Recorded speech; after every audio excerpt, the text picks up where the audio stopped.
So welcome everyone. We have another amazing interview. Michelle, welcome. So you sent me your before and afters. So I'm very impressed. I wanted to find out about your history of what happened that you started gaining weight when you're a little bit younger. Maybe you could tell me about that and tell me your story. Okay. Well, I would say that I always had a weight problem, but looking back at pictures, I think it was in my mind. Right. Um, and I really started noticing it in my college years. You know the famous freshman 30. Well, mine went up there. It could be because I'm from Louisiana and I was going to school in New Orleans, so. Okay, that makes sense. Yeah, so it could have been that. But what I did notice was over the years, I had all of the stuff that you explained, the high estrogen, the heavy, heavy cycles, fibroids, all of that stuff. And I always had to struggle with weight.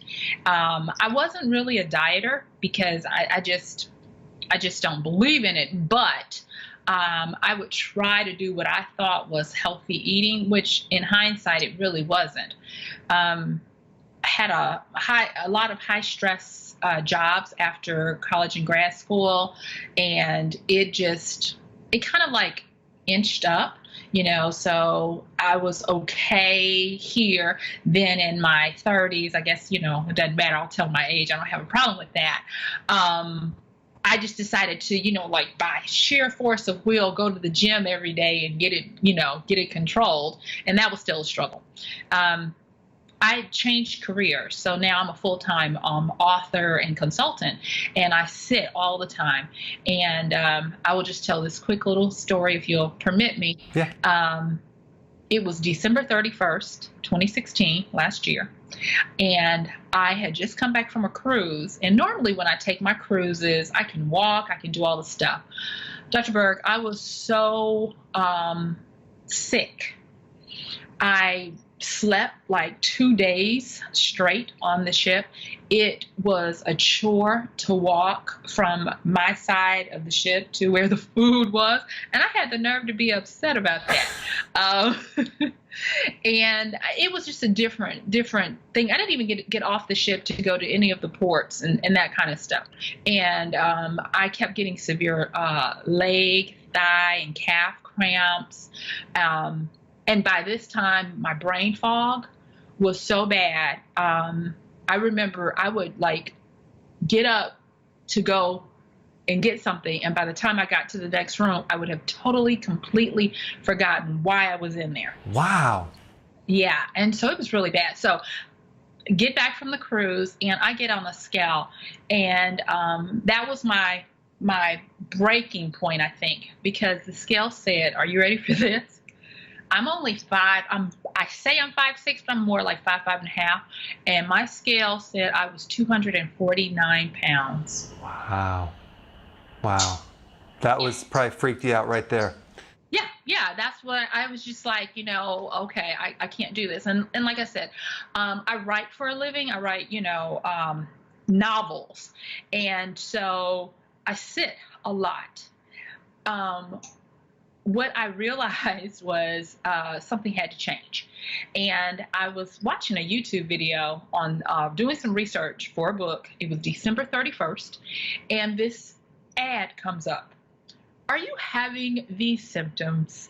And I was like, yes. And I never really watch ads. And then it had the little pictures of the people's, little Play-Doh bodies. And it said, "Click here to take this evaluation." And I was like, am I getting punked? Because it was everything I was going through and no one had ever explained that to me. So I went through and all of that. And I'm going to just, you can edit this out if you want to, Dr. Berg, but I was a little hot with you. And the reason why was because it's kind of like you get your mouth, and I'm going to use a sweet here. You get your mouth all ready for that cake and you bite into it and there's nothing. And so I was so excited. I wanted more information. I tried to get on the membership website and it told me it was an error. And what I found out was like I said, this is a little embarrassing. I was trying to sign in on January 1st, and whatever program was running the membership had not updated to be able to reflect 2017. Oh, wow. So it kept telling me, you can't get in here. And I was like, ugh. So anyway, one of your staff persons just happened to come in on January 1st and saw, I guess, mine and a few others, and got us all settled. And I will tell you, I spent all day January 1st of this year, 2017, just Netflixing Dr. Berg. I had never heard of you before then, to be honest. And I just, when I say Netflixing, I'm talking about, I stopped writing. All I did was that. And I will tell you, I realized I had become a sugar addict. When I went back and looked, I had not eaten real food in about 3 days. It was so bad. I was sitting there with a can of sweetened condensed milk, just eating it out of the can. So, I mean, I'm just being open and honest. Right. Hey. I mean, I would go like to Walmart late at night because I needed my fix, because I was writing books on pure sugar. And I would like have $50 worth of candy. And when I say candy, I liked the hard, crunchy, like cinnamons and, and that kind of stuff. Cause I was like, I was mainlining sugar basically. Wow. So you definitely were. That's how I got to that point. Thank you for letting me tell my story. Oh, that's amazing. Yeah, I remember actually my thing in college was the jumbo bag of Doritos. I would eat the whole thing. I'm serious, like one big pack, down it just like that. And I always wondered when my fingers were swollen, like blown up like balloon, and I was retaining flour. I'm like, it's all the MSG. I was like addicted. Yeah, you helped me get off of the Doritos, Funyuns, the Lay's chips, and all of that. And I'm just going to tell you now, I walk down the sugar aisle at Walmart now, and I just do it just to see, and I'm like, you ain't got nothing on me. Wow, that's control. Well, I don't know if it's control as much as it is reframing. And when I say reframing, my years of therapy, as a therapist, I'm, gestalting myself and making sure I use the I word. I did not realize how sick I was until I started getting healthy. I had tingling in my hands and feet. I had like we talked before, the heavy cycles, the brain fog, the muscle spasms, all of the stuff that is indicative of having, just being right at the point of having the issues. And I was winded all the time because I really was not moving. I was like, I'm in a self-mummification kind of thing here. So was that when you were still writing too? Were you writing then as well? Excuse me? Were you writing at that point? Yeah, see, that was the thing, because I'm a self-published romance author, and that cycle is very fast. So for me, I need to basically publish a novel each month. And so sitting 14 hours a day, writing on average anywhere from 5,000 to 10,000 words, because when I say novel, I mean I'm writing 110,000 word novels and publishing each month. So it was just feed the machine to get it done. And I was on this rat race, and I could not. One other thing, when I would take my shower, and you know how hot water will raise your pressure, I had to be careful because I fell a few times, from just being so out of shape, having the hot water affecting my heart and everything. And I was like, I don't want to die in the shower and someone have to come find me and I'm this fat. Oh my gosh. How did you, because you have to have creativity when you write. You have to really, because with all that sugar, it would put someone literally in a brain fog on steroids. How did you do it? Like I said, it was pure force of will. And, you know, when I had deadlines and there was such a big penalty if you don't make the deadlines, like, you know, penalized and this kind of stuff, I would do what I could and then take a nap, do what I could. And then, oh, that was another thing. My sleep quality was horrific. I could not get good sleep. I would try and I just could not get good sleep. Wow. Yeah. So like I said, it was really, really bad. And I don't know if you can tell, I've got this mic in the way, but little things that I didn't take for granted, like neck, you know, the stuff you can't fake. Right. Like the neck rolls. And see that, Dr. Berg? Gone. And I was like, ah! So now, now I'm like a cheerleader for all things keto, all things Dr. Berg, and I just tell everybody, like, this man, just go. He is doing a universal good. Wow, that's awesome. So okay, you started watching the video to start becoming aware of what you need to do. Realize you're a sugar junkie, and no, then you can call it a sugar crack addict, right? Because that's what it was. And so then basically you started. And did you start with the keto first or the intermittent fasting? How did you do this? Okay. So what I did was, first I started off and I got your supplements. I mean, when I say I got the supplements, I went full bore in and got the supplements and started with keto. And I have to thank you and Karen for the wonderful recipes.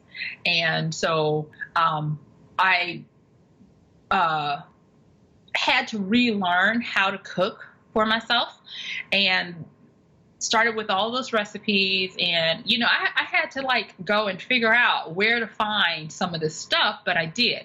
And I will say, January and February, I didn't really exercise. I just ate.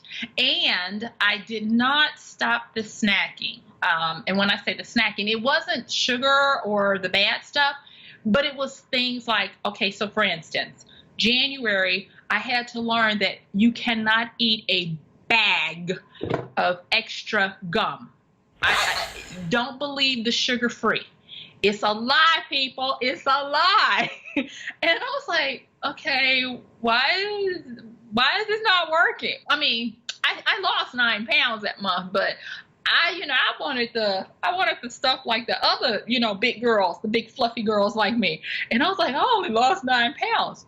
Well, I was eating 30 pieces of gum a day because I still needed that, that chew kind of thing. So I learned that. You helped me with that. February. See, can you tell I had themes for how I was doing it? So in February, I had to learn that Dr. Berg is not trying to be mean. Stop snacking. And so I went down to 3 meals. I lost 12 pounds in February. Now, mind you, I was still not walking. I was still not exercising, none of that. March, I had to go to a conference and I was like, you know what, if I show up like this is not going to be cute. And so I started trying to walk and I would get so winded. It was really bad, but I actually started saying, if I can just get a mile in, I'll be okay. So in March, I started walking. It wasn't until, and I'm going to just be honest with you, it wasn't until the end of April, so this is 4 months, the end of April, that I was able to even consider looking at intermittent fasting. So in May, so from January to April, I lost 28 pounds, which was phenomenal for me. And I started feeling better, but I was still doing the 3 meals and not really consistently doing daily movement. In May and June and now here, I actually started walking each day, and now I'm working up to what I call slogging and doing some little weights and stuff. And so as of today, I'm just under 60 pounds total loss since, since. And so for the women out there, you guys, I was killing a size 18 women's, and now I'm in a loose size 10. Wow, that's fantastic. Yeah. That is so well done. I do want to say that I think one of the breakthroughs for me was not about the goals. It wasn't about the objectives of trying to lose the weight. It was more so, you said in some of the videos, that weight gain is indicative of illness or disease. And so I focus on that, and I was like, if there's weight here, it is because I'm unhealthy. And so that's, I think, the reason why I can walk down those sugar aisles and go to these conferences, and everybody around you is ordering cheesecake and just all the sugar. And I'm like, no, I'm fine. And I've gone to two conferences this year and was still able to eat keto on my trips. That's so fantastic. When they say an average person ate 145 pounds of sugar, and you probably fit that and more. But then, no, I can tell you, I probably, because I started trying to calculate it and I got depressed because in a given day, now I don't really. This is how you can trick your mind. I don't drink sugary drinks or sodas and stuff. Never really have.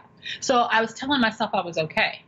But when I could eat a bag of Twizzlers in a day, hot tamales and red hot candies, and the little cinnamon disc and the Werther's, caramels and all of that. I'm talking about bags. Wow. I was amazed I was still alive, to be honest. Yeah, I'm just blown away. Are you finding now, how many meals are you doing now? I'm one. Wow, that's amazing. One meal a day.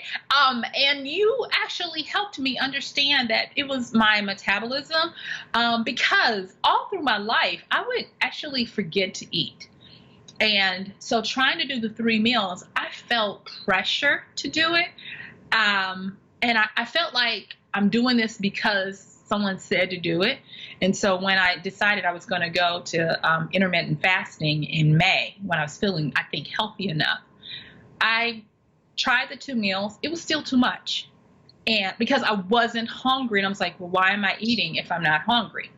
And so now what I do is, based on what I've learned from you in the membership and, making sure I have my supplements and stuff, I feel a little more empowered to do the 1 meal because I make sure that I have the necessary components. So in order to get, my 7 cups of vegetables, I always have a kale and spinach shake.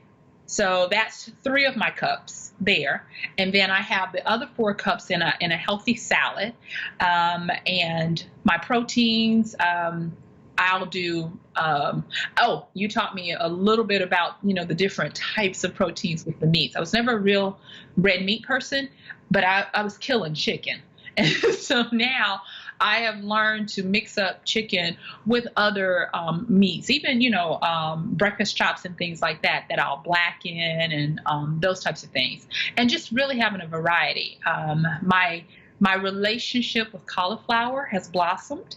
And so just a lot of great things. And so what I try to do each day is make sure that I have a meal that's between 1,200 and 1,600 calories. And I do that by having cheese, nuts, my kale, spinach shake, a salad, and then a healthy fat. So like, if that means I'll have like a little bit of avocado or, a guacamole, a soup or something like that, just to supplement, then that's how I do it. That's awesome. Now, right now you're continuing to write. How is your creativity now compared to before? Okay, so last year I struggled through and I wrote 9 novels for the year. This is July, and I have already written 7. All of them sugar-free, and Wow. it's not a problem. So your cognitive function is much better. Of course, yes, definitely. I have actually had conversations with authors for just that fact, and the reason why is because with the way creativity works, bear patience with me on this. You find that, and I tell them, look, we are mortal beings pooping out immortality. There is a price to be paid for that birth. And a lot of times it will trigger anxiety, depression, panic attacks, and those types of things because you have to be creative on a dime and in time. And when you have that pressure, it can mount. And all of those hormones and all of that stuff going on inside, if you're sitting, you're not eating right, it's bad. And so we have bad habits as authors that I think this way of living, just in the nature of it, eradicates that. So that's another thing that I would say about the creative process. It is a hand-in-hand kind of thing because of the clarity that you get, because of the energy that you're able to sustain, because of the guiltlessness of, okay, one of the things that I would want to say is when I talk about guiltlessness, when we write, and we're forgetting to eat, you go to what? The quickest, the easiest. And traditionally, that is going to be something that's not very helpful, whether it be fast food or snacks or those types of things. And so now, because of eating ketogenically, and for me, intermittent fasting, if I, for quote unquote, forget to eat, I know what my meal is going to be. And I know that I am eating to really actually fuel the machine, to make sure I get my potassium in and my K and D2. Thank you for teaching me to make sure I take those, by the way, and all those other things. So yeah, I hope I answered that question. Yeah, that's amazing.